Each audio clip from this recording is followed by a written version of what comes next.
രാഹുൽ ഗാന്ധി നേടിയതിനേക്കാൾ ഭൂരിപക്ഷം നേടാനാകുമോ എന്നുള്ളതാണ് വയനാട്ടിലെ പ്രധാന ചോദ്യം. LDFന് എത്ര വോട്ട് കിട്ടും? നവ്യ ഹരിദാസ് ലോക്സഭാ സ്ഥാനാർത്ഥി എന്നുള്ള നിലയിൽ എങ്ങനെ തിളങ്ങി എന്നതും ഈ ഫലം വിലയിരുത്തും. ആ വാർത്ത കൂടി കണ്ടുവരാം. വയനാട് മണ്ഡലം രൂപീകൃതമായ ശേഷമുള്ള ഏറ്റവും കുറഞ്ഞ പോളിംഗാണ് ഇത്തവണ രേഖപ്പെടുത്തിയത്. ദുരന്തം അഭിമുഖീകരിച്ച ജനതയ്ക്ക് മേൽ അടിച്ചേൽപ്പിച്ച ഒരു തെരഞ്ഞെടുപ്പെന്ന പ്രതീതി വ്യാപകമായിരുന്നു. 64.72% മാത്രം പോളിംഗ്. തൊട്ടുമുന്നേ നടന്ന ലോക്സഭാ തെരഞ്ഞെടുപ്പിൽ 72.92. പ്രിയങ്ക ഗാന്ധി കന്നി അംഗത്തിനിറങ്ങിയ തെരഞ്ഞെടുപ്പായിട്ട് പോലും ആവേശം കൂട്ടാനായില്ലെന്നത് വാസ്തവം. പോളിംഗ് കുറഞ്ഞെങ്കിലും 4 ലക്ഷം ഭൂരിപക്ഷമെങ്കിലും നേടാനാകുമെന്നാണ് UDF പ്രതീക്ഷ. കോൺഗ്രസ് MPമാർക്കൊന്നും വയനാടിന്റെ ആവശ്യങ്ങളിൽ ഇടപെടാനായില്ലെന്ന് LDF സ്ഥാനാർത്ഥി സത്യൻ മൊകേരി പറയുന്നു.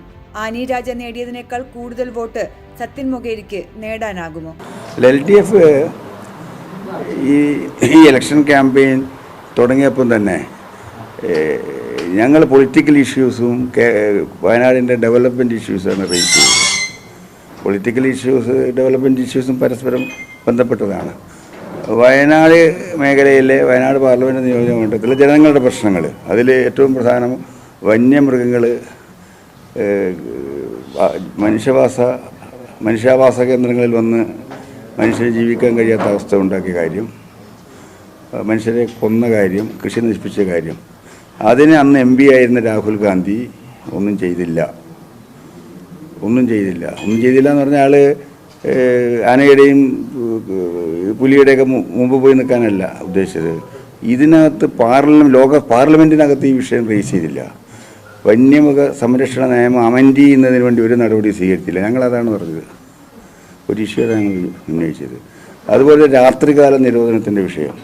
BJP ഇത്തവണ അവരുടെ യുവനിരയിലെ മികച്ച വനിതാ നേതാവിനെ രംഗത്തിറക്കിയത് പരമാവധി വോട്ടുകൾ സമാഹരിക്കാൻ.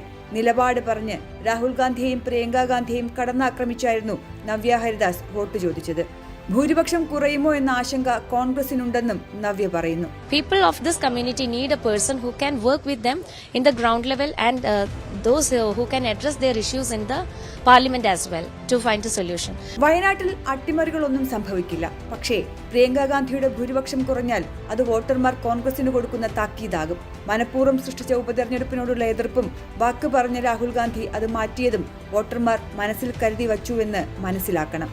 രാഹുൽ ഗാന്ധിക്ക് ഇപ്പോൾ കിട്ടിയതിനേക്കാൾ വലിയ ഭൂരിപക്ഷത്തിൽ വയനാട്ടിലെ വോട്ടർമാർ പ്രിയങ്ക ഗാന്ധിയെ വിജയിപ്പിക്കും എന്ന് ഞങ്ങൾക്ക് ഉറച്ച വിശ്വാസം. News desk NTV.